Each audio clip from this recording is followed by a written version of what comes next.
ಇದಾಗಿತ್ತು ನನ್ನ complete home. ನಮ್ಮ ಮನೆಯ ಹೆಸರು ಶಾರದಾ ಕೃಷ್ಣ ನಿಲಯ ಅಂತ. ಆ್ಯಂಡ್ ಈ ಸೋಫಾನ ನನಗೆ ನಮ್ಮ ಅಕ್ಕ ಗಿಫ್ಟ್ ಮಾಡಿರೋದು. ಆ್ಯಂಡ್ ಇದು ಹಾಲ್ ಪ್ಲಸ್ ಡೈನಿಂಗ್.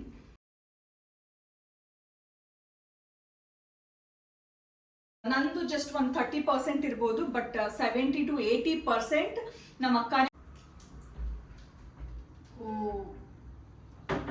ವಾವ್, ಅಡುಗೆ ಎಲ್ಲಿ ಮಾಡೋದು? ಬನ್ನಿ ಕಿಚನ್ಗೆ ಹೋಗೋಣ. ದಯವಿಟ್ಟು ಯಾರು ಕಮೆಂಟ್ ಹಾಕ್ಬೇಡಿಪ್ಪ. ಅಲ್ಲಿ ನನ್ನ ಮತ್ತೆ ನಮ್ಮ ಸೌಮ್ಯ ಫೋಟೋ ಇದೆ. ನಮ್ಮ ರಾಯರ್ನ ಇಟ್ಟಿದ್ದೀನಿ, ನಮ್ಮ ರಾಯರ್ ಫೋಟೋನ ಹಾಕಿದ್ದೀನಿ. ನನಗೆ ಐಡಿಯಾನೇ ಇರಲಿಲ್ಲ ಇದ್ರ ಕಾಸ್ಟಿಂಗ್ ಬಗ್ಗೆ. ಮನೆ ಕಟ್ಸೋದು it is not at all easy ನನ್ನ ಪ್ರಕಾರ. ಮನೆ ಅಂದ ಮೇಲೆ ಒಂದು ನೆಮ್ಮದಿ, ಒಂದು ಫ್ರೆಶ್ನೆಸ್, ಒಂದು ಪೀಸ್ ಸಿಗದೆ ನಮ್ಗೆ ನಮ್ಮ ಮನೆಯಲ್ಲಿ. ನಾನು 6 months ಲೇಟ್ ಆದ್ರೂ ಕೂಡ ಪೊಸಿಷನ್ ತಗೊಳ್ಳೋದು. ಡ್ರೆಸ್ಸಿಂಗ್ ಟೇಬಲ್ ಅಲ್ಟಿಮೇಟ್ ಆಗಿ ಬಂದಿದೆ.